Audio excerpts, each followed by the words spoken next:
Hello friends, स्वागत है आपका अपने चैनल स्कूल ऑफ इन्वेस्टिंग में, जहां आप सीखते हैं कि कभी भी किसी कंपनी में जब इन्वेस्टमेंट करने का मन बनाए, निवेश करने का प्लान हो, तो वहां पर उस कंपनी को निवेश करने से पहले किस तरह से उस कंपनी के बारे में पढ़ते हैं, उसके बारे में स्टडी करते हैं, उसका रिसर्च करते हैं और फिर एक रैशनल इंटेलिजेंट डिसीजन बनाते हैं कि क्या ये कंपनी इन्वेस्टमेंट करने लायक है या नहीं, और अगर इन्वेस्टमेंट करने लायक है तो क्या सही प्राइस होगा जहां हमें इस कंपनी में एंट्री लेना है। हेलो फ्रेंड्स, मेरा नाम है मनीष अग्रवाल और आज के वीडियो में हम सीखेंगे या हम जानेंगे उस कंपनी के बारे में जो इंडिया की एक बहुत ही बड़ी शिप बिल्डिंग कंपनी। जैसा कि हमने प्रीवियस हमारा वीडियो मजगांव डॉक पे हमने किया था, वो भी एक शिप बिल्डिंग कंपनी थी और फिर हमने कोचिन शिपयार्ड किया था। अभी आज हम लोग जिस कंपनी के बारे में स्टडी करने जा रहे हैं वो कंपनी का नाम है गार्डन रीच शिप बिल्डर। ये भी एक इंडिया की बहुत बड़ी शिप बिल्डिंग कंपनी है जो मेजरली कोलकाता बेस्ड है और इसके ज्यादातर प्लांट सब कोलकाता में ही, प्लांट तो नहीं बोलूंगा, शिप बिल्डिंग जो यार्ड है वो कोलकाता में।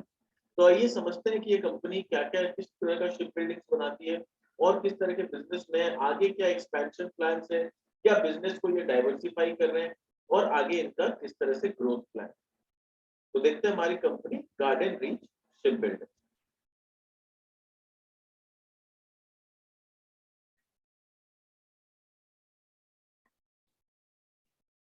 पहले कंपनी के बारे में कुछ जानते हैं कि कंपनी किस बिजनेस में है, क्या काम करती है। तो garden reach ship builder and engineers limited, तो इसका पूरा नाम क्या है? Garden reach ship builder and engineers limited. It is a ship building company in India under the administrative control of ministry of defence. तो अगेन ये जो company है, ये एडमिनिस्ट्रेटिव कंट्रोल इसका किसके हाथ में है? मिनिस्ट्री ऑफ डिफेंस के हाथ में। And they primarily adhere to the shipbuilding requirement of Indian Navy and Indian Coast Guard। तो ये लोग जो शिप्स बनाते हैं वो मेनली किस इंडस्ट्री को या किनके लिए बनाते हैं? ये इंडियन नेवी को अपने बनाए हुए शिप सप्लाई करते हैं और दूसरा इंडियन कोस्ट गार्ड को भी सप्लाई करते हैं। In addition to its ship and warship building capabilities, it is engaged in engineering and engine production activity. तो अगेन अपने को इसको समझना होगा कि ये क्या क्या काम में एंगेज है ये कंपनी। कि शिप और वॉरशिप तो बिल्डिंग कैपेबिलिटीज इनके पास ऑलरेडी है, इसके अलावा ये दो और बिजनेस करते हैं, एक इंजीनियरिंग बिजनेस है इनका और दूसरा प्रोडक्शन एक्टिविटी बिजनेस है। इनके बारे में थोड़ा सा हिस्ट्री जान ले कंपनी का कि कंपनी का क्या हिस्ट्री रहा है। The genesis of Garden Reach Shipbuilders and Engineers Limited dates back to 1884। तो इसका स्थापना जो हुआ था 1884 में हुआ था, when it started its journey as a small workshop to repair vessel। तो देखो कंपनी आज कहां से कहां पहुंच चुकी है, ऑलमोस्ट 37-38 इयर्स में। कि एक छोटी सी वर्कशॉप हुआ करती थी ये कंपनी, आज ये रिपेयर्स में पूरा एक मतलब वर्कशॉप ये चलाती थी, खाली रिपेयरिंग का काम करती थी। वहां से आज एक कंप्लीट शिप बिल्डर बन चुकी है। In 1934 the company was registered under Indian Companies Act 1913 and started its journey as Garden Reach Workshop Limited। The company was acquired by Government of India in the year 1960। तो 1960 में finally government of India ने इस company को acquire कर लिया and then there was no looking back. The first warship of independent India जो कि INS Ajay, तो इंडिया का सबसे पहला वॉरशिप जो इंडियन नेवी को मिला था that was INS Ajay. It was delivered to Indian navy in 1961। तो 1961 में इन्होंने डिलीवर किया था। तो देखो कितना अच्छा एफिशिएंसी इस कंपनी का।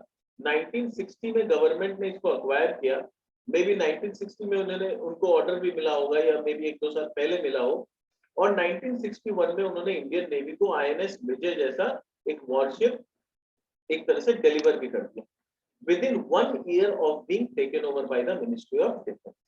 The company is a mini Ratna category 1 company, has so far delivered 107 warships to Indian Navy।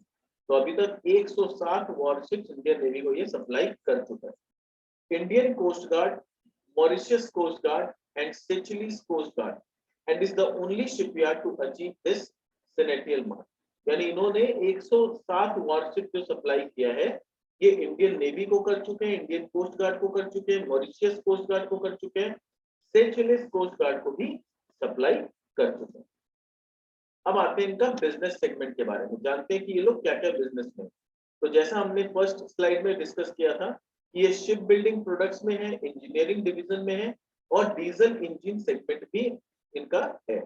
पर अगर इस कंपनी को अगर जज करना होगा कि ये कंपनी क्या चीज की कंपनी है, तो it's mainly a ship building company, क्योंकि 94% ऑफ द रेवेन्यू इनका शिप बिल्डिंग से ही आता है।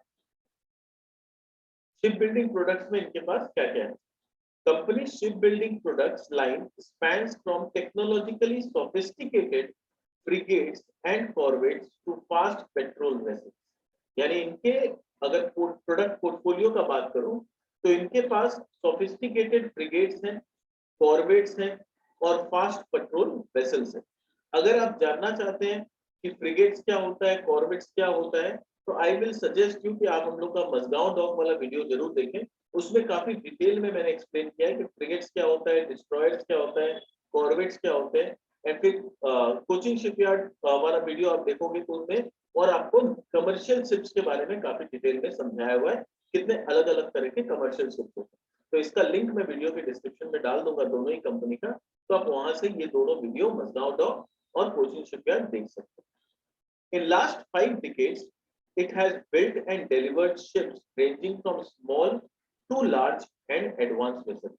तो पिछले 50 सालों में 5 decades में इन लोगों ने छोटे से लेके एडवांस वेसल तक सब बनाया है और उसको डिलीवर भी सक्सेसफुली किया है।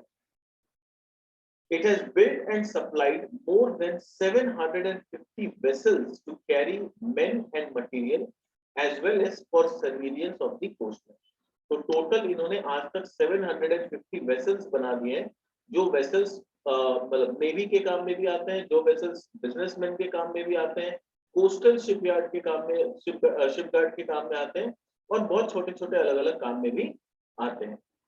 Presently, the company has 3 separate facilities for shipbuilding. तो shipbuilding के लिए इनके पास 3 separate facility आज के डेट में है और सारे के सारे फैसिलिटी कहाँ पर लोकेटेड है? Close vicinity to each other in Kolkata. तो मेनली 3 फैसिलिटी और तीनों के तीनों कोलकाता के आसपास ही है। अब समझेंगे या देखेंगे इनके पास क्या क्या प्रोडक्ट्स अवेलेबल। तो इनके पास P-16A फ्रिगेट है, ASW कॉर्वेट है, फ्लीट रिप्लेसमेंट टैंकर है इनके पास, offshore patrol vessel, missile corvette, landing ship, inshore patrol vessel, water jet fast track, landing craft utility, survey vessel, hovercraft and fast interceptor boats. तो ये सारे अलग अलग जो बोट्स है या वेसल्स है, इस वेसल्स में इन लोगों ने महारत हासिल कर रखा है और काफी इसका प्रोडक्शन भी कर सकते हैं। नेक्स्ट आते हैं हम लोग इंजीनियरिंग डिवीजन। तो शिप बिल्डिंग का हम लोग को क्लियर हो गया कि ये लोग किस तरह के शिप्स बनाते हैं और उससे 94% ऑफ द रेवेन्यू जनरेट करते हैं। अभी आते हैं इनका इंजीनियरिंग डिवीजन, जो अभी तो बहुत छोटा है बट आगे चल के इसमें भी काफी बड़े बड़े ऑर्डर्स कंपनी एक्सपेक्ट कर रही है और इससे आगे चल के रेवेन्यू बढ़ने वाला है। As part of its engineering division, it manufactures deck machinery items, prefabricated portable steel bridge. This is interesting. ये लोग पोर्टेबल स्टील का ब्रिज बना के सप्लाई करते हैं। मान लो कि एक रोड और 2 रोड है, उसके बीच में कोई नदी है, तो उसके बीच में अगर लोगों को ब्रिज लगाना है तो ये पूरा बना बनाया ब्रिज दे देते हैं, पोर्टेबल ब्रिज। उसको सिर्फ फिटिंग करना और इंस्टॉलेशन करना होता है, बाकी और कोई काम नहीं करता। तो ये बहुत इंटरेस्टिंग प्रोडक्ट है कंपनी का। तो पोर्टेबल स्टील ब्रिज बनाते हैं और दूसरा मराइन फर्म्स भी बनाते हैं। Company offers portable bridge, deck machinery items and marine firms as its engineering division. इसका इनके पास 2 फैसिलिटी है, 61 park unit in Kolkata which produces portable steel bridge and Taratala unit in Kolkata which manufactures deck machinery. तो deck machinery कहाँ बनता है? कोलकाता के तारातल्ला में बनता है और जो पोर्टेबल ब्रिज है वो कहाँ बनता है? कोलकाता के 61 पार्क यूनिट में 2 फैसिलिटी है, वहां पर बनता है। ये हम लोग देख सकते हैं कि क्या क्या इनका है। तो सस्पेंशन ब्रिज, ये है पोर्टेबल ब्रिज जिसका हम अभी बात कर रहे थे, किस तरह से ये पोर्टेबल ब्रिज 2 जगह के बीच में खाली लाके इंस्टॉल कर दिया जाए और कोई इसमें करना नहीं है, सब कुछ रेडीमेड है, बस लाके इंस्टॉल करने का काम होता है। फिर कैप्स्टन है, हाइड्रोलिक डेविड्स है, मराइन फर्म्स है, rail less hello traffic system, traversing system है। तो ये सारा प्रोडक्ट ये लोग बनाते हैं, बट इंजीनियरिंग डिवीजन में जो सबसे इंटरेस्टिंग प्रोडक्ट है वो है ये पोर्टेबल ब्रिज, जिसका आगे भी ऑर्डर्स कंपनी को काफी मिलने का उम्मीद है। नेक्स्ट आते हैं इनका डीजल इंजन सेगमेंट। इससे भी 3% ऑफ रेवेन्यू आता है कंपनी का, और इसमें ये लोग क्या सप्लाई करते हैं? The diesel engine plant of the company at Ranchi is engaged in testing and overhauling. तो ये लोग टेस्टिंग का काम करते हैं और ओवरहॉलिंग का काम करते हैं। क्या चीज का? Marine propulsion engine. ये आप देख सकते हो, ये जो इंजन का ड्राइंग है ये मराइन प्रोपल्शन इंजन है। Now what is marine propulsion, ये हम लोग अभी थोड़ी देर में देखते हैं। And assembly of semi knock down units of diesel engine, और सेमी नॉकडाउन यूनिट्स जो छोटे छोटे यूनिट लगते हैं डीजल इंजन में, उसका असेंबली का भी काम करते हैं। The company has license agreement with MTU Germany for semi knockdown assembly, और ये असेंबली के लिए इनके पास एमटीयू जर्मनी के साथ लाइसेंस एग्रीमेंट किया हुआ। अभी हम लोग समझेंगे कि मराइन प्रोपल्शन इंजन जो है ये इंजन किस काम में आता है, जिसका ये लोग टेस्टिंग एंड ओवरऑलिंग का काम करते हैं। तो what is marine propulsion? Marine propulsion क्या है? ये एक मैकेनिज्म और सिस्टम है यूज्ड टू जनरेट थ्रस्ट। अब ये सब फिजिकल ज्यादा साइंटिफिक लैंग्वेज में नहीं आते, एकदम सिंपल चीज हम लोग समझते हैं। जैसे हम लोग एक नॉर्मल बोट में जाते हैं, कोई नौका लो, तो वहां पर क्या होता है? नौका में एक डंडा होता है, डंडा से वो जो नौका चलाता है वो डंडा को ऐसे ऐसे हिलाता है। फिर मान लो हम लोग कभी अगर कोई अम्यूजमेंट पार्क में जाते हैं और वहां पर हम लोग बोटिंग करते हैं, तो वहां पर जो बोट होता है उसमें पैडल होता है, तो हम लोग को बहुत मेहनत से पैडल चलाना पड़ता है, और वो पैडल चलाने की वजह से वो बोट आगे चलता है। पर जो बड़े बड़े शिप्स हैं वहां पर ना आप डंडा से ऐसे पानी को मूव करके आप चला सकते हो, ना ही पैडलिंग करके। तो वहां पर क्या होता है? वहां पर पैडलिंग करने के लिए ऐसे बड़े बड़े इंजन की जरूरत पड़ती है। वो इंजन मदद करता है, पैडलिंग में बोल लो या रोइंग में बोल लो, और उसके वजह से शिप चलता है। तो ये जो मैराइन प्रोपल्शन जो है ये मैकेनिज्म है और एक सिस्टम है जो कि फोर्स डेवलप करता है और बोट को आगे चलाने में मदद करता है। ठीक है, while paddles and sails are still used, ये छोटे छोटे बोट में हम लोग पैडल्स या सेल्स यूज करते हैं, पर बड़े बड़े शिप में ये पॉसिबल नहीं होता है, तो वहां मराइन प्रोपल्शन सिस्टम को इस्तेमाल किया जाता है। और मराइन प्रोपल्शन सिस्टम मतलब वहां पर एक मराइन प्रोपल्शन इंजन लगाया जाता है, जो कि हम लोग देखें कि ये मराइन प्रोपल्शन इंजन का टेस्टिंग एंड ओवरऑलिंग का काम ये कंपनी करती है। अब देखते हैं इनका मैन्युफैक्चरिंग कैपेबिलिटी क्या है। The company's main unit achieved capacity of building 20 warships post its phase 2 modernization. तो इनका अभी रिसेंटली phase 2 modernization कंप्लीट हुआ है, और उसके बाद इनके पास जो कैपेबिलिटी है वो लोग एक बार में 20 वारशिप बना सकती है। यानी इतना वहां पर जगह है कि एक साथ 20 अलग अलग वारशिप बनाया का मैन्युफैक्चरिंग का काम ये लोग स्टार्ट कर सकते हैं। It has started expansion of its Raja Bagan dockyard unit, wherein the marine infrastructure and other allied shipbuilding facilities are being modernized. तो ये लोग ऑलरेडी राजा बगान का एक्सपेंशन, राजा बगान जो डॉक यूनिट है इनका, उसमें एक्सपेंशन चालू कर दिया और वहां पर मॉडर्नाइजेशन का काम चालू है। और इससे ये लोग का क्या एक्सपेक्टेशन है कि अभी जो 20 वॉरशिप एक साथ बनाने का कैपेसिटी है, that will increase to 24 warship construction in next 3 to 4 years. तो नेक्स्ट 3 से 4 साल में इनका टारगेट है कि अभी जो 20 यूनिट बनाने का कैपेसिटी है उससे ये बढ़ा के 24 यूनिट कर लेंगे।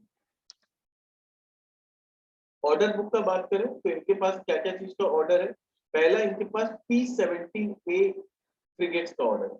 अगर आपको याद हो, अगर आपने वीडियो नहीं देखा है तो कोई बात नहीं, मैं बता दूं, मजगांव डॉक और गार्डन रीच इन दोनों को मिला के टोटल 7 फ्रिगेट्स का ऑर्डर मिनिस्ट्री ऑफ डिफेंस की तरफ से मिला था, और वहां 7 में 3 शिप्स जो है फ्रिगेट्स ये लोग बना रहे हैं, गार्डन रीच बना रहे हैं, और बाकी 4 शिप जो है वो मजगांव डॉक बना रहे हैं।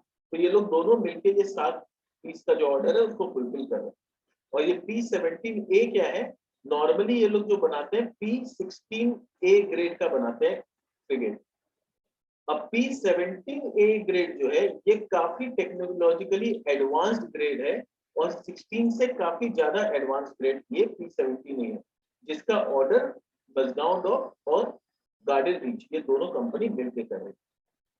मजगांव डॉक के बारे में अगर आपको जानना है तो आप हमारा वीडियो देख सकते हैं, जैसा मैंने पहले भी बताया, ये हमारे चैनल में मिल जाएगा और लिंक में डिस्क्रिप्शन में डाल दूंगा। टोटल ऑर्डर साइज जो इनका 3 यूनिट से है 19,293 करोड़, 19,290 करोड़, ये सारे फिगर्स करोड़ में मैंने यहाँ मेंशन किया है। एग्जीक्यूट उसमें 3500 करोड़ एग्जीक्यूट हो चुका है, बैलेंस 15,780 करोड़ का ऑर्डर पेंडिंग। सर्वे वेसल्स इनके पास 4 पीस का ऑर्डर है। ये टोटल ऑर्डर साइज जो है 2455 करोड़ का था, उसमें 583 करोड़ का काम ये लोग एग्जीक्यूट कर चुके हैं, बैलेंस 1850 करोड़ का order pending. ASW shallow water craft जो शिप्स है उसका 8 पीस का इनको ऑर्डर मिला हुआ है, टोटल 6,311 करोड़ का था, उसमें 374 करोड़ ये लोग एग्जीक्यूट कर दिए हैं, बाकी 5,937 करोड़ पेंडिंग। और बाद बाकी ये छोटे ऑर्डर से फास्ट पेट्रोल वेसल का, ओपीएम कम ओपीवी कम फेरी का, पेट्रोल बोट्स फॉर फिशरीज, ये 8 पीस का ऑर्डर इनको बांग्लादेश गवर्नमेंट की तरफ से मिला है। ये सब मिला जुला के 505 करोड़ का ऑर्डर पेंडिंग। तो ऑल टुगेदर ऑर्डर साइज जो है आज के डेट में 24,072 करोड़ का टोटल पेंडिंग ऑर्डर इनके पास। पाइपलाइन का अगर बात करें तो मैनेजमेंट ने कॉन कॉल में कहा है they have been declared as L2 bidder in the next generation ocean going petrol vessel project for Indian Navy. As per the tender conditions, 4 of these ships will be built by Garden Reach. तो ये लोग को L2 bidder ये लोग साबित हुए हैं, L1 नहीं हुआ। L1 जो होता है जो सबसे बेस्ट बिडर होता है, L2 is the runner up kind of, L1 is winner, L2 is runner. तो ये लोग रनर अप हुए हैं और मिनिस्ट्री ऑफ इंडियन नेवी ने कहा है कि जितना भी पीस का जो ऑर्डर आएगा उसमें 4 पीस का कहीं ना कहीं ऑर्डर इनको मिलेगा। तो वो 4 पीस का ऑर्डर का अप्रोक्सीमेट वैल्यू जो है 3200 करोड़ रुपए के आसपास है और ये एक्सपेक्ट कर रहे हैं कि ये ऑर्डर इसी साल साइन हो जाएगा। In addition, we are looking forward for request for proposal. ये RFPs आप सुनोगे जब भी आप कॉन कॉल्स पढ़ोगे तो उसका मतलब होता है रिक्वेस्ट फॉर प्रपोजल। ये भी इंडियन नेवी की तरफ से आने वाला है और कोस्ट गार्ड की तरफ से भी कुछ समय में आएगा। This is as far as the domestic shipbuilding is concerned. We are also looking forward for export opportunities where we are targeting certain countries where we feel there is potential for export. तो ये लोग export में भी काफी opportunities देख रहे हैं और उनको लगता है कि एक्सपोर्ट में अच्छा खासा अपॉर्चुनिटी इनको आगे चल के मिलेगा और वहां से एक्सपोर्ट ऑर्डर्स आएंगे। The existing order book excluding the next generation OPV जो यहाँ पर इनको मिलने वाला है 3200 करोड़ के आसपास का, तो बोल रहे उसको छोड़ के मेरे हम लोग के पास अभी जो ये 24,072 करोड़ का जो ऑर्डर बुक है ये बोल रहे हैं 2027 तक चलेगा। तो यानी रेवेन्यू विजिबिलिटी जो है हम लोग के पास 2027 तक का रेवेन्यू विजिबिलिटी क्लियर है। And considering build period for next generation OPV जो ये 3200 करोड़ का ऑर्डर मिलने वाला है इसी साल, उसको ऐड करें तो हम लोग के पास 2029 तक का रेवेन्यू विजिबिलिटी क्लियर हो जाए। फिर जो इंटरेस्टिंग चीज है कि नेक्स्ट जनरेशन कॉर्वेट्स का ऑर्डर आने का उम्मीद है, उसका आरएफपी आने वाला है, तो वहां पर ये लोग एक्सपेक्ट कर रहे हैं कि 13 से 14 हजार करोड़ का ऑर्डर कॉर्वेट्स बनाने का इनको आगे चल के मिल सकता है।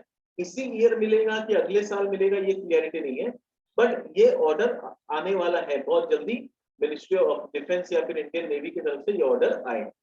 तो अगर 13-14 हजार का ऑर्डर यहाँ पर इनके तरफ से आ जाता है तो ये प्रोजेक्ट हम लोग का मैनेजमेंट बोल रही है 2032 तक चलेगा, यानी जो रेवेन्यू विजिबिलिटी अभी 2027 तक है वो 29 तक हो जाएगा 3200 करोड़ का ऑर्डर के बाद, और फिर ये फर्दर ऑर्डर्स मिलते हैं तो 2032 तक का इनका ऑर्डर बुक क्लियर हो जाएगा और रेवेन्यू विजिबिलिटी भी क्लियर हो जाएगा।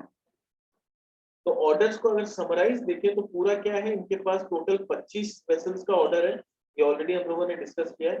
तो ये फ्रिगेट का ऑर्डर इंडियन नेवी से मिला है, लार्ज वेसल का भी इंडियन नेवी से ऑर्डर आया है, शैलो वाटरक्राफ्ट का इंडियन नेवी से ऑर्डर है, फास्ट पेट्रोल वेसल का जो ऑर्डर है इंडियन कोस्ट गार्ड से है, ओपीवी कम फेरी का ऑर्डर जो है रिपब्लिक ऑफ गुयाना से है। तो देख सकते हैं इनको ऑलरेडी एक्सपोर्ट ऑर्डर्स मिलने चालू हो गए।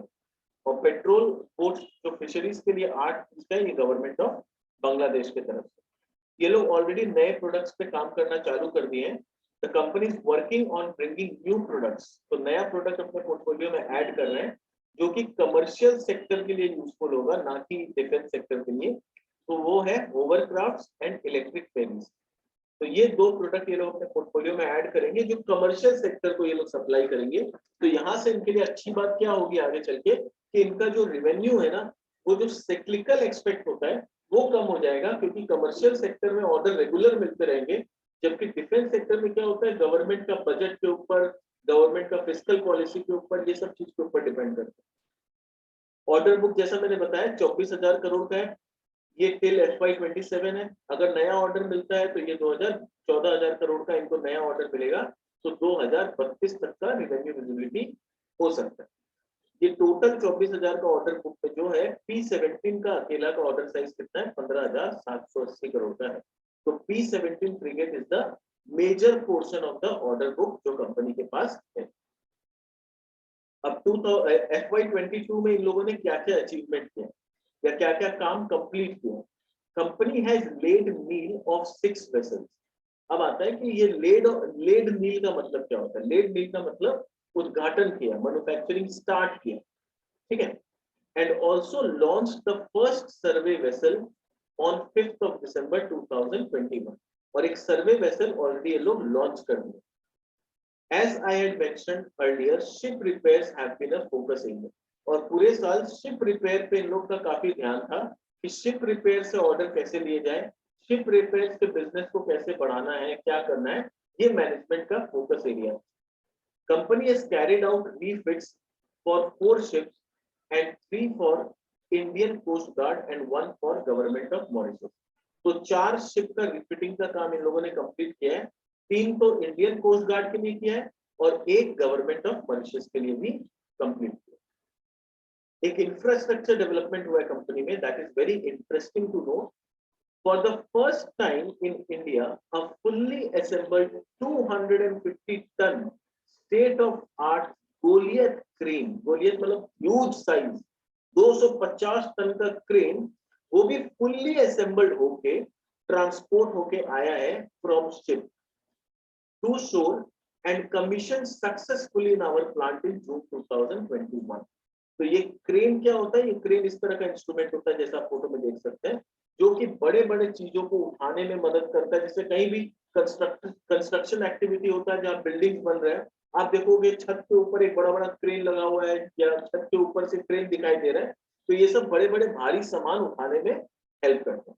तो 250 टन का फुल्ली असेंबल्ड क्रेन जो है इन्होंने यहाँ पर कमीशन किया। इससे फायदा क्या होगा, installation of crane enables construction of larger ship in reduced time frame using advanced modular construction technology. तो 3 चीज ये छोटे से सेंटेंस में नोट करने का है कि इससे ये लोग लार्जर शिप्स बना पाएंगे।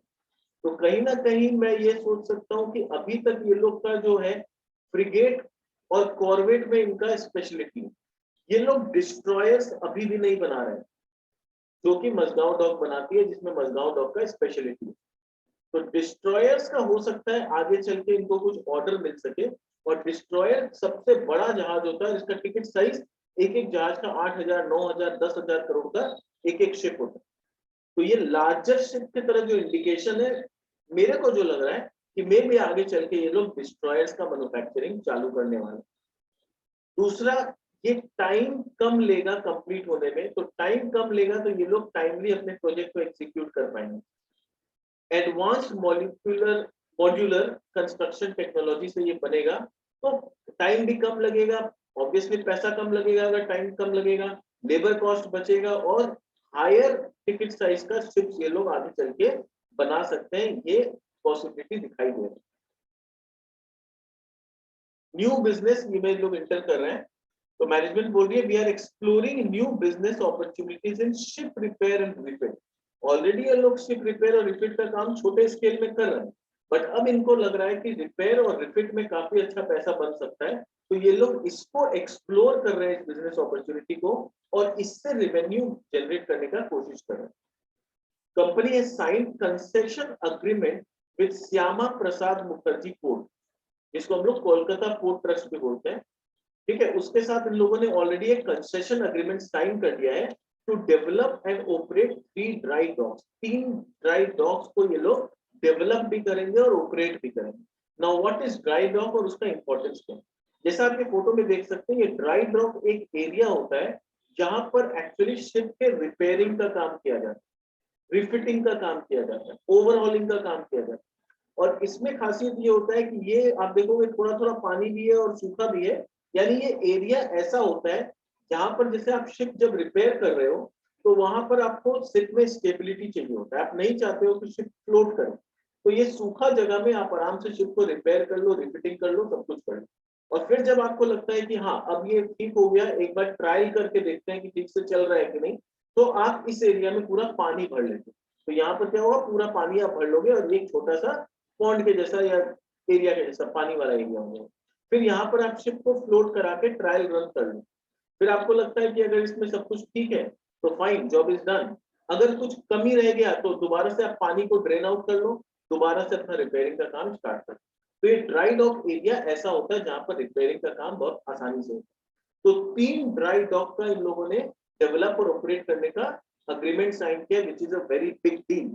ये सुनने में 3 लग रहा है, बट 3 ड्राई डॉक बहुत बड़ी बात होती है। तो वहां से आगे चल के इनको रिपेयर्स के काम में बहुत मदद मिलेगी। This is a major step towards revenue generation. बोल रहे हैं ये आगे चल के एक मेजर स्टेप होगा हम लोग का फ्यूचर रेवेन्यू जनरेशन में, बहुत इंपॉर्टेंट रोल प्ले करेगा। Skill development, infrastructure upgrade and employment generation का काम भी करेगा इस रीजन में। अब इंटरेस्टिंग चीज जो मैनेजमेंट ने बताया कि ship repairing generates EBITDA margin of 15 to 20%। तो शिप रिपेयर जो होता है ये कितना का एबिटा मार्जिन जनरेट करता है, 15 से 20% का। जबकि जो शिप बिल्डिंग है वो हार्डली 8 से 10% का सिर्फ एबिटा मार्जिन जनरेट करता है। तो ये हम लोग देख सकते हैं कंपनी किस तरफ अपने आप को डाइवर्ट करने का कोशिश कर रही है कि शिप बिल्डिंग में मेहनत भी बहुत ज्यादा है, मार्जिन भी कम है, वर्किंग कैपिटल भी ज्यादा चाहिए, पैसा भी ज्यादा दिन तक फंसा रहता है। रिपेयर्स में वर्किंग कैपिटल कम लगेगा, रिपेयरिंग का ऑर्डर्स कंपैरेटिवली ज्यादा मिलता है, और सबसे बड़ा प्लस साइन है कि इबिटा मार्जिन ऑलमोस्ट 15 to 20% का है। और कोई कोई शिप में कोई कोई एक्टिविटी में तो ये 20 से 25% भी जा सकता है, ऐसा मैनेजमेंट ने खुद कॉन कॉल में कहा है। फिर ये लोगों ने एक नया version of portable bridge develop किया है। तो they have developed improved version of portable bridge, जहां मैनेजमेंट बोल रही है the shipyard also signed strategic MOU with global shipyard and academia to enhance its shipbuilding progress. The Bailey Bridge division of company has developed new improved version of portable bridge designs through R&D effort, and for the first time MOU was signed by company with Border Roads Organization for fabrication, supply, erection and launching of 27 double lane galvanized bridge। तो 27 double lane galvanised bridge का इन लोगों ने एक MOU sign किया है, जो आगे चल के ऑर्डर्स में कन्वर्ट होगा और यहां से एक अच्छा खासा रेवेन्यू एक्सपेक्ट कर सकते हैं। डिफेंस ऑर्डर पोटेंशियल जो इंडिया में है 2027 तक, जो मिनिस्ट्री ऑफ डिफेंस का बोलना है। Currently the Indian navy fleet जो है वो 135 से 140 शिप्स है एंड सबमरीन है इनके पास, और इंडियन कोस्ट गार्ड फ्लीट के पास अराउंड 120 वेसल है। तो ये नंबर अगर ग्लोबल लेवल पे देखे जाए तो काफी कम है। The Indian Navy and Indian coast Guard fleet are expected to grow to 200 vessels by 2070। तो इन लोगों का टारगेट है कि अपने अपने वेसल को 200 तक ले जाएंगे। तो 135 है, वहां से 200 ले जाना, यानी करीब करीब 65 वेसल्स का ऑर्डर आएगा, और 120 इनके पास है, तो यहाँ से 80 वेसल्स का ऑर्डर एक्सपेक्ट कर सकते हैं 2027 में। ठीक है। The two defense units have jointly approved a shipbuilding program spanning over 15 years, under which they would place orders for 165 warships and 400 aerial resources by 2022। ये जो डेटा है ये 2018 में ऐसा बोला गया था कि ये वो लोग करने का प्लान में है 2022 तक। तो ऑलमोस्ट इतना टारगेट किया था, पर ये टारगेट अभी अचीव नहीं हुआ है। तो ये जो पेंडिंग ऑर्डर्स है ये भी फ्यूचर में आते हुए दिखेंगे। क्या की ड्राइवर्स है कंपनी में ग्रोथ के लिए, कि डिफेंस ऑर्डर आगे चल के बढ़ता हुआ दिखेगा हमें। Entering into high margin repair business, company repair business में इंटर कर रही है, वहां मार्जिन इंप्रूव होता हुआ दिखेगा। कमर्शियल शिपिंग एक्टिविटी में कंपनी अब डाइवर्ट हो रही है, वो लोग कमर्शियल शिप कुछ नए नए बना रहे हैं, ठीक है, होवरक्राफ्ट और वो सब बना रहे हैं। Long coast line ensures, India का जो कोस्ट लाइन देखेंगे तो ये काफी लंबा है, तो वहां पर अगर हम लोग को अपना सिक्योरिटी को टाइट करना है, अपने कंट्री का सेफ्टी के बारे में सोचना है, तो काफी ज्यादा हम लोग को शिप्स का जरूरत पड़ेगा। और average age of vessel already India के पास है, वो काफी पुराने वेसल्स हो चुके हैं, तो वो लोग को डिस्कार्ड करके नए वेसल का रिक्वायरमेंट डेफिनेटली आएगा। और इंडिया में कॉस्ट ऑफ लेबर काफी सस्ता है, तो मैन्युफैक्चरिंग के मुकाबले हम लोग इंटरनेशनल प्लेयर के साथ आसानी से compete कर सकते हैं और एक्सपोर्ट मार्केट में भी बहुत आसानी से एक्सपोर्ट ऑर्डर्स हासिल कर सकते हैं। FY23 के लिए मैनेजमेंट ने जो गाइडलाइंस दिया है, बोल रहे हैं considering the execution cycle we expect around 20% increase over current year and 20 to 25% increase, यानी 20 से 25% का टॉप लाइन ग्रोथ ये लोग FY23 में मैनेजमेंट एक्सपेक्ट कर रहे हैं। और ये लोग बोल रहे हैं कि FY23 that is current year and FY24-25 would definitely see a growth in our revenue from operations. तो FY24, FY25 और FY23 तो है, इस 3 साल में इन लोग का रेवेन्यू में काफी अच्छा ग्रोथ नजर आएगा। शिप रिपेयर एक्टिविटीज के लिए मैनेजमेंट ने देखो खुद बोला है, but I expect that in coming years, that is FY23, 24 and 25 thereon, first for us to stabilize and thereafter an increase of around 10 to 15% every year repairing activity से revenue ये लोग expect कर। और जहां तक margins का बात है, मैनेजमेंट बोल रहा है as far as the margins, profit margins in ship repair is concerned, ship repair is a profitable segment where the profit margins are to the tune of 15 to 20% and in some case it ranges from 20 to 25% also. तो management खुद बोल रहा है कि ship repairing business से इनको आगे चल के काफी अच्छा मार्जिन्स देखने को मिलेगा और इनकम इनका आगे चल के बढ़ेगा। So it is a profitable business and that is the reason we have ventured into this in an aggressive manner. तो देखो मैनेजमेंट खुद यूज कर रहा है ये वर्ड कि हम लोग एग्रेसिव मैनर में एक साथ 3 ड्राई डॉक का हम लोगों ने कॉन्ट्रैक्ट साइन किया। इंडस्ट्री के बारे में अगर जाने थोड़ा बहुत कि डिफेंस इंडस्ट्री किस तरह से काम करती है, तो global naval ship market witness किया है पिछले कुछ सालों में ये स्लो डाउन था, पर अभी जिस तरह का ओवरऑल हम लोग देख रहे हैं कि सिचुएशन थोड़ा सा खराब हो रहा है और सब कंट्री अपने डिफेंस बजट को बढ़ा रही है, तो शिप बिल्डिंग के आगे चल के काफी अच्छे ऑर्डर्स मिल सकते हैं। ग्लोबल फ्लीट का स्ट्रेंथ 2018 का डेटा के हिसाब से देखें तो यूएस के पास सबसे ज्यादा 63 डिस्ट्रॉयर्स है, एयरक्राफ्ट कैरियर 19 है, फ्रिगेट्स 8 है, कॉर्वेट्स नहीं है, सबमरीन 70 है। तो जो डिस्ट्रॉयर होता है ये सबसे बड़ा शिप होता है और जिसके पास सबसे ज्यादा डिस्ट्रॉयर्स है वो एक्चुअली नेवी में सबसे ज्यादा ताकतवर माना जाता है। तो वहां सबसे ज्यादा अमेरिका के पास है, रशिया के पास है, चाइना के पास 35 डिस्ट्रॉयर है, बट अगेन हम लोग बोल नहीं सकते चाइना के डिस्ट्रॉयर का क्वालिटी कैसा होगा, वी नेवर कमेंट। इंडिया के पास अभी सिर्फ 11 डिस्ट्रॉयर्स हैं, जापान के पास 42 है, साउथ कोरिया के पास 12 है।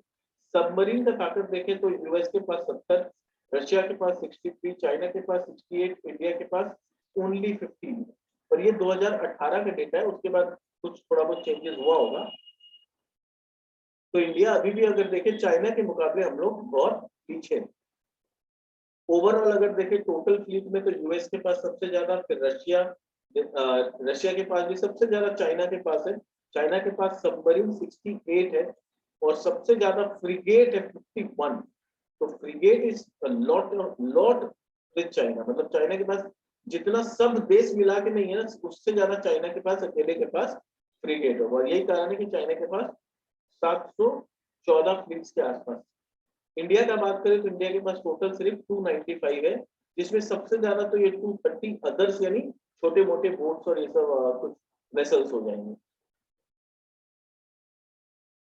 प्रोडक्शन को लेके उन्होंने बताया है कि I had mentioned that P17 Alpha project, actually I presume I had indicated the percentage of progress also.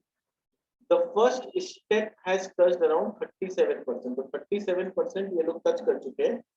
तो इसमें होता क्या है जो मैनेजमेंट बताना चाह रही है कि the maximum revenue from operations or the value of production is accrued when the ship moves from around 35% to 60%.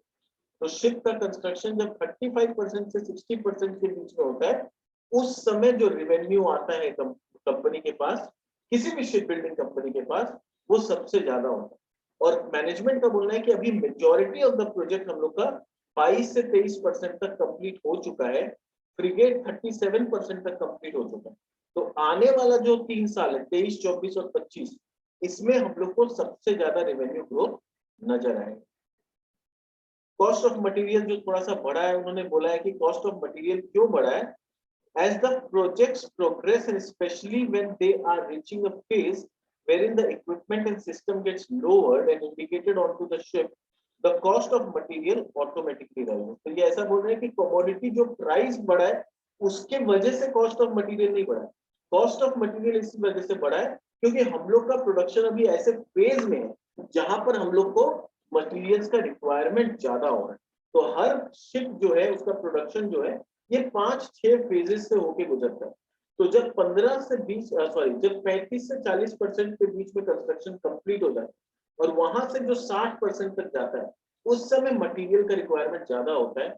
शुरू में यहाँ पर अभी इन लोग का 25% तक कंप्लीट हुआ है, तो वहां पर मटेरियल का रिक्वायरमेंट काफी रहा है। इस वजह से ये बोल रहे हैं कि हम लोग का मटेरियल कॉस्ट हाई नजर आए। परसेंटेज कॉम्पोजिशन के बारे में इन्होंने बताया कि जो कमोडिटी प्राइसेस, हम लोग को लगता है कि शिप बनाने में स्टील का जरूरत सबसे ज्यादा होता है और स्टील प्राइस जो है that constitute the major portion of the cost of ship building. But ऐसा मिथ है, ऐसा कुछ नहीं है, मैनेजमेंट का बोलना है। बोल रहे हैं कि these comprise very less percent of the overall cost of ship. In case of steel, steel just takes around 4 to 5%। तो देखो हम लोग को बाहर बैठ के कुछ नहीं पता होता कि हम लोग को लगता है कि शिप बनाना है, सबसे ज्यादा स्टील का ही खर्चा होगा और स्टील का दाम बढ़ गया, इस वजह से कंपनी को दिक्कत होगा।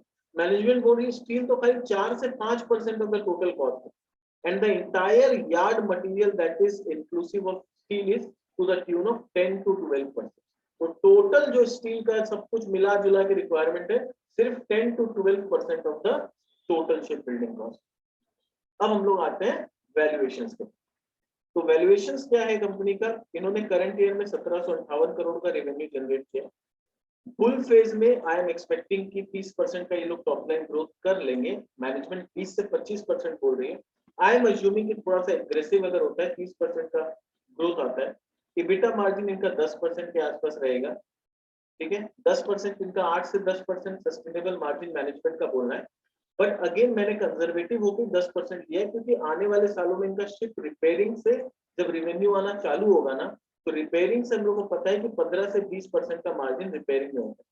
तो 15 से 20% का मार्जिन रिपेयरिंग में होता है, तो उसके वजह से ये ब्लेंडेड मार्जिन जो है थोड़ा सा इंप्रूव होगा। But to be on the conservative side मैंने सिर्फ 10% अज्यूम किया।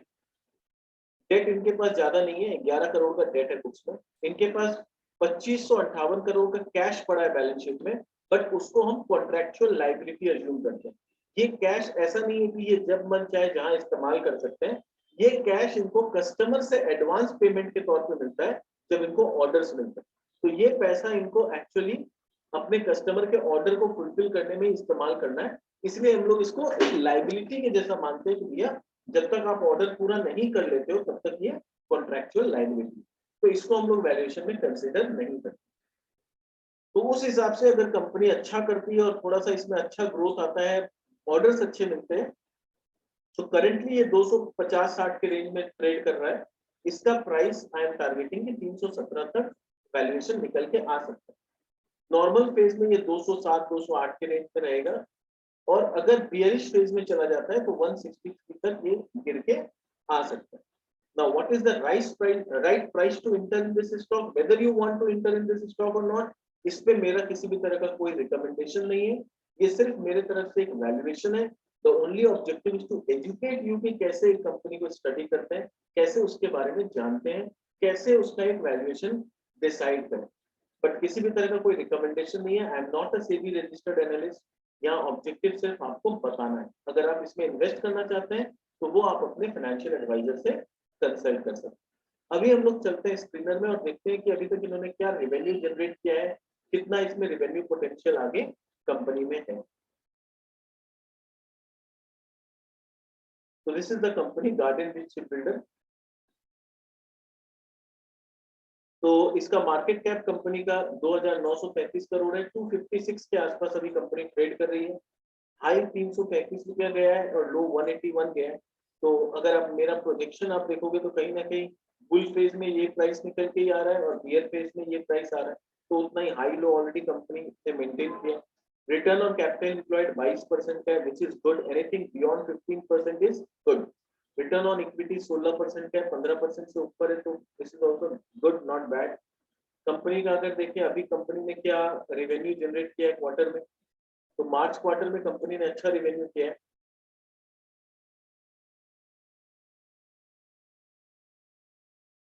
तो जून में 304 करोड़ का रेवेन्यू था, सितंबर में 422 करोड़ का हुआ, दिसंबर में 487 करोड़ का, मार्च में 545। पर इस तरह की कंपनी को हम क्वार्टर ऑन क्वार्टर जज नहीं करना चाहिए, इनका प्रोजेक्ट एग्जीक्यूशन के ऊपर डिपेंड करता है। तो मोस्टली हम लोग इसको ईयर ऑन ईयर बेसिस पे जज करते हैं कि पिछले साल मार्च में 400 करोड़ का इन्होंने टर्नओवर किया था, इस साल 545। ऑब्वियसली पिछले साल कोरोना की वजह से काफी डिस्टर्ब था माहौल। इस साल भी ऐसा नहीं है कि सब कुछ एकदम ओके था। फर्स्ट क्वार्टर में तो सेकंड वेव आया था तो काफी डिस्टर्बेंस हुआ था, बट उसके बाद भी 545 करोड़ का इन्होंने रेवेन्यू जनरेट किया। बट नोटिस करने का चीज जो है कि लास्ट टाइम मार्च क्वार्टर में 9% का इबिटा मार्जिन था, इस बार ये सिर्फ 6%। तो इबिटा मार्जिन इस क्वार्टर में कम हुआ है। बट ओवरऑल अगर देखें पिछला जून का तो भूल ही जाओ, लॉकडाउन था तो इसमें तो जज ही नहीं करना चाहिए। बट सितंबर और दिसंबर में इबिटा मार्जिन 13 से 11% रहा।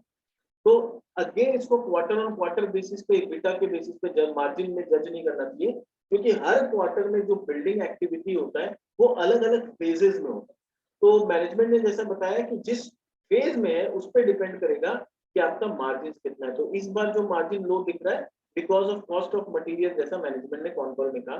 तो अपने को जब भी मार्जिन देखना होता है इस तरह की कंपनी में, तो ईयरली मार्जिन देखना चाहिए, ना कि क्वार्टरली मार्जिन। इंटरेस्ट कुछ नहीं है इनका, ऑलमोस्ट डेट फ्री कंपनी है। 47 करोड़ का प्रॉफिट जनरेट किया है, पिछले क्वार्टर में 63 था, फिर उसके पहले 59 था। तो 4 रुपया का ईपीएस आया। बट इंटरेस्टिंग चीज होगा ईयर ऑन ईयर देखना, क्योंकि ऐसी कंपनी में हमेशा year on year he company को जज करना चाहिए।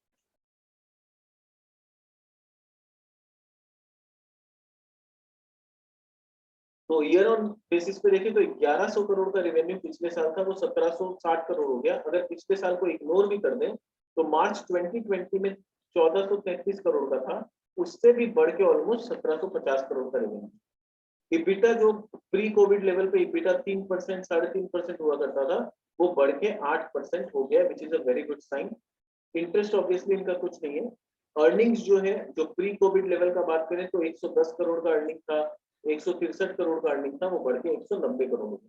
तो हम लोग देख सकते हैं कि कंपनी रेगुलर बेसिस पे अच्छा काम कर रही है, डेट फ्री कंपनी है। आगे ये लोग शिप रिपेयरिंग एक्टिविटी में एंगेज हो रहे हैं, जहां पर मार्जिन इंप्रूव होगा, और काफी नए वेसल्स अपने पोर्टफोलियो में ऐड कर रहे हैं कमर्शियल डिवीजन के लिए, तो वहां से भी फ्रेश ऑर्डर्स इनको मिलेगा।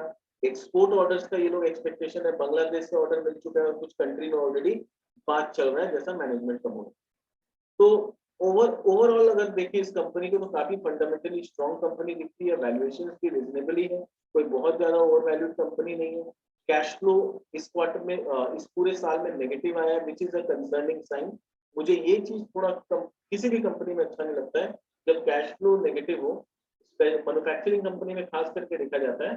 पर यहाँ पर क्या है, यहाँ पर हो सकता है कि ये लोग कस्टमर एडवांस लेके रखे हैं, उस वजह से कैश फ्लो ऑपरेटिंग एक्टिविटी थोड़ा सा नेगेटिव है। डिटेल में अगर देखें तो किस लिए नेगेटिव है, इन्वेंट्री इनका, इन्वेंट्री में 384 करोड़ का इन्वेंट्री बढ़ गया, दैट इज द रीजन। और पेबल्स जो है ये भी काफी बड़ा है, तो इन्वेंट्री बढ़ने की वजह से ये जो है नेगेटिव दिख रहा है खास करके। तो इन्वेंट्री बढ़ने के पीछे कारण क्या होता है कि एक्चुअली मैन्युफैक्चरिंग, ये जो कंस्ट्रक्शन इंजीनियरिंग चीज होता है ना, जहाँ पर शिप बनाते हैं, तो शिप तो बनाने में एक एक शिप तो 3 साल 4 साल लगता है।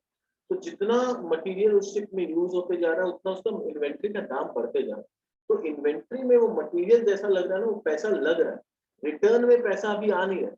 रिटर्न में तो एडवांस पे जो आ चुका है वो ऑलरेडी बैलेंस शीट में, नया इस साल में कोई कैश नहीं आया। अब क्या हो रहा है, ये जब पूरा कंप्लीट हो जाएगा तब इनको कुछ कुछ पैसा अपने कस्टमर से रियलाइज होना चालू हो। तो यहाँ पर कैश फ्लो ऑपरेशन नेगेटिव दिख रहा है, but again this is not a very very dangerous sign, जैसे मैन्युफैक्चरिंग एक्टिविटी में होता कोई प्रोडक्ट एफएमसीजी कंपनी में होता तो it was a very negative sign. यहाँ पर ये चीज थोड़ा सा बिजनेस मॉडल से रिलेटेड है कि ऐसा कोई कोई साल में बिजनेस या फेज के वजह से ऐसा होता है कि कैश जनरेट नहीं कर पा रहे। तो ये हम लोगों ने फंडामेंटल देख लिया कंपनी का कि क्या है। तो this was all about this company on garden rich shipbuilder. उम्मीद करता हूँ कि आपको बहुत क्लैरिटी आया होगा इस कंपनी के बारे में कि ये कंपनी क्या बनाती है, कैसे बनाती है, बिजनेस मॉडल कैसे काम करता है, किस फेज में रेवेन्यू ज्यादा होता है, किस में कम, नया एक्सपेंशन क्या है, कहाँ पर इंप्रूवमेंट आगे चल के हो सकता है, और everything is clear about this company. अगर आपके पास कुछ क्वेरीज है, कुछ आप हमारे साथ डिस्कस करना चाहते हैं, आपको लगता है कि जो वैल्यूएशन हम लोगों ने कंसिडर किया है उसमें कुछ चेंजेस होना चाहिए, anything you can write in chat box. आप हमारे ईमेल आईडी पे मेल कर सकते हो, किसी भी तरह से हमारे साथ कांटेक्ट कर सकते हैं।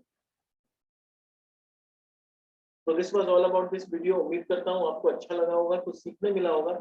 अगर आपको हमारे वीडियो से कुछ बेनिफिट हो रहा है तो आप हमारे चैनल को सब्सक्राइब कर लीजिए, नोटिफिकेशन के लिए बेल बटन दबा दीजिए और अपने दोस्तों के साथ शेयर करिए ताकि वो भी ब्लाइंडली स्टॉक मार्केट में किसी भी कंपनी में इन्वेस्ट ना करें। The only sole objective of this channel is to educate retail investors. जो लोग ज्यादातर देखा जाता है कंपनी के बारे में बिना कुछ जाने, बिना कुछ समझे, उन लोगों को बाजार में कुछ भी कहा जाता है वो वहां पर अपना हार्ड अर्न मनी डाल देते हैं और फिर वहां पर उनको भारी नुकसान होता है। तो ऑब्जेक्टिव यही है कि आप किसी भी कंपनी में आप पैसा लगाएं नहीं लगाएं आपकी मर्जी, बट आप समझ लें कि ये कंपनी का बिजनेस क्या है, कंपनी कैसे काम करती है, क्या इसका फंडामेंटल सही है गलत है, और उसके बाद अपना हार्ड एंड मनी किसी भी कंपनी में लगाएं। हमारी तरफ से कोई स्टॉक रिकमेंडेशन नहीं है।